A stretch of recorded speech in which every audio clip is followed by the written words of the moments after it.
Taylor Ray. I currently live in Seattle, and today we are talking about the pros and cons of living here. Just to give you a little context, I moved here from Los Angeles during the pandemic. I am originally from here, so I came back to be closer to my family, though I never lived or grew up here in this city. So this experience was brand new to me. So now that I've lived here for over a year, I felt like this would be a good time to talk about my personal pros and cons of living here in Seattle. I like to preface my pros and cons videos because these are just my personal experiences. That's where these ideas came from. These may not be pros or cons to you, so take everything that I say with a grain of salt. So let's start off with the pros. Pro number one, I kind of mentioned this in my video, Life Since Moving to Seattle. It's gorgeous here.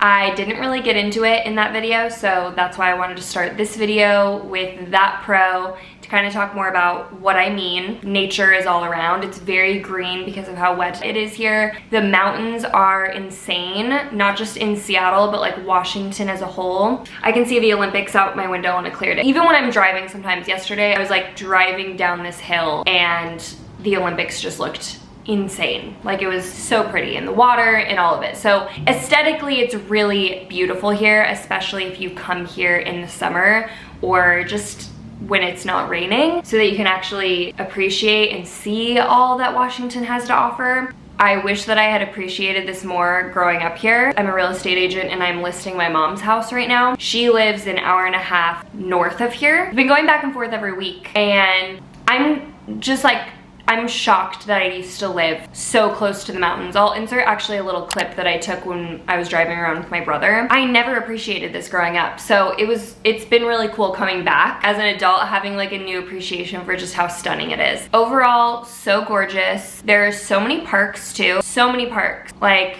parks that, what am I trying to say? Basically, there's a lot of parks here that are also worth noting because I think it adds to the beauty here. Discovery Park is one of my favorites. I will link additional favorites in the description box below if you are interested in parks here. Literally such a nice amenity of the city because they're all over. They're in different areas of the city and they're really easily accessible. And then you can of course hit the road and go to Rainier. Like, there's all these other really big mountains and actual parks that you can also go to, which is great. I also consider that an amenity because we are like fairly close to all of that. But if you want to stay in the city, especially if you're just visiting and you don't actually live here, you may not have a car. And my last note on that, which may or may not seem related, we're really eco-friendly here. There are initiatives all the time that I'm reading about in Seattle Times. With the transit system, they're trying to make the entire fleet of buses completely electric by 2035. I am a big fan of sustainability, so that is a major pro for me, and I just kind of felt like it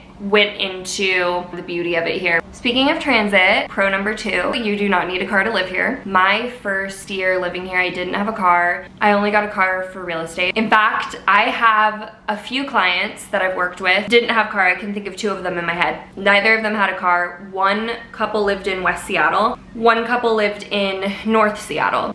And they both literally bike everywhere. They just bike and they are able to get around. I don't have personal experience with the biking part of this, but we're a really bike-friendly city from what I've noticed. Not only do we have the light rail, we have the monorail, which is primarily like Seattle Center. That's where the Space Needle is. It doesn't go very far. We also have streetcars. Similarly, they do not like fully connect like the light rail does, but they're in different areas like First Hill, Cap Hill, and International District. That's one streetcar. And then we have one downtown that goes to South Lake Union. Light rail, by the way, goes all the way to the airport. That is the only way that I go to the airport. It's like so convenient. I'm so impressed with the public transportation here. And then of course, buses on literally every corner. Even in the more residential neighborhoods, you will find a bus stop. There is a statistic out there, I don't know exactly what it is. I learned this when I first moved here. I went on a tour bus.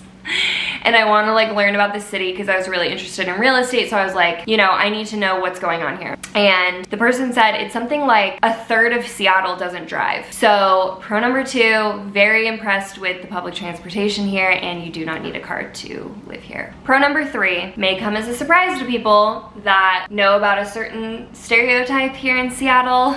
But pro number 3 for me is that it has been very easy to make friends. People here are very chill. I know a couple of transplants as well. I can think of 2 in my head, and they've had no problem meeting friends either. I'll admit a lot of my friends have come from work. That's just how I meet a lot of people, because I work a lot. So I end up finding connections through my work relationships, and that's how I've been able to carry out what feels like strong friendships to me. I'm using it as a pro because I've had a great experience meeting people here, and I have a handful of friends that have also had great experiences meeting people here. I can literally now think of 4 transplants in my head, and they all have found some sense of community. So yeah, I think overall, pro number 3 is that it is very easy to meet people here. It's easy to connect with people here, and people for the most part are super chill. So that's probably why it's so easy.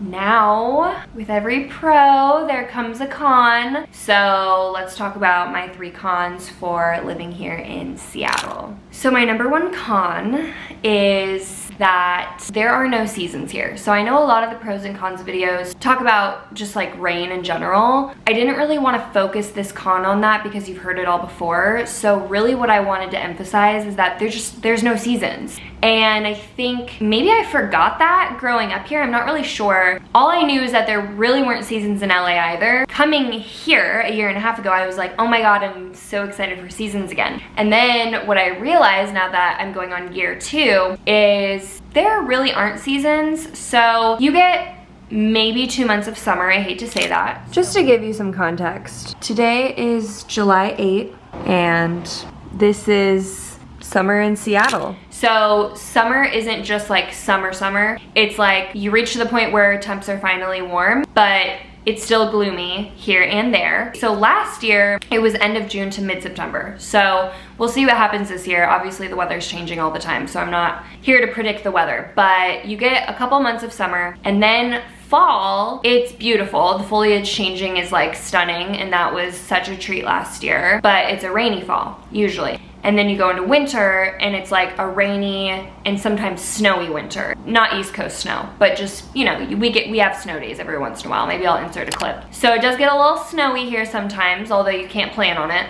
But it's mostly rain. Like the snow will go away because then it will rain in a couple days. And then you go into spring, and this spring specifically, it was a very rainy spring. So yeah, you get to see the cherry blossoms, you get to see the foliage change again, and that is stunning and definitely a pro. Like it adds to that like pro on how beautiful it is here. But just keep in mind that each season, that rain is always there. So I just wanted to dive in deeper. Yes, the con is that it rains all the time, but that's not really the con. The con is that it rains no matter what season it is, so you don't ever really get a break from it. So this is kind of a random con number 2, and again, why I like to preface my videos, because this might not be a con for you, but I had to adjust to living in a tech town. I don't know how else to word that. Amazon, we have Microsoft, Google's here, Zillow. The reason it's been an interesting adjustment is because there is a ton of opportunity out here, but it mostly is surrounding tech. So if you're not interested in tech, something to think about, something that I didn't realize would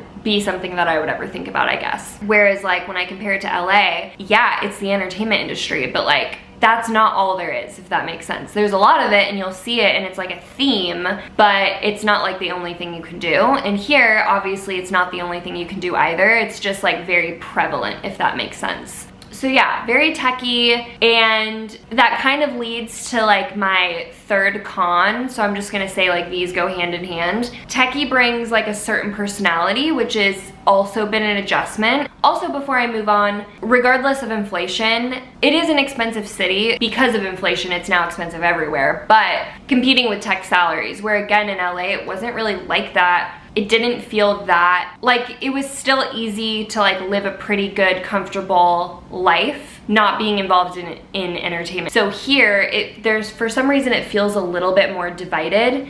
Yeah, and just more competitive to like live in a nice place because, in my opinion, we're competing with tech salaries. So it is something that I believe, and it's just, again, because the tech community is so prevalent here. On to con number 3, which is the personalities here. Like, as chill as people are, and I appreciate that, I really like the casualness. I like the vibes here, you know what I mean? I do feel like I fit in for the most part with people here. But of course, there's, like I said, there's a con to every pro, and I would say sort of the flip side of the chill and cool personalities is like, you get personalities that are passive aggressive is the best way I would describe it, and that is my con number 3. Very bizarre. I think, yeah, living in LA, you would either get people that were passive and ghosty, right? Or you would get the other end of the spectrum, which was like very direct, very blunt, sometimes a little bratty. And here, I'm not really getting that. I'm not getting that end of the spectrum. I mean, again, this is a huge city, so there are people that are that. Yeah, so it's like, I can't judge the entire city. We are all very different, but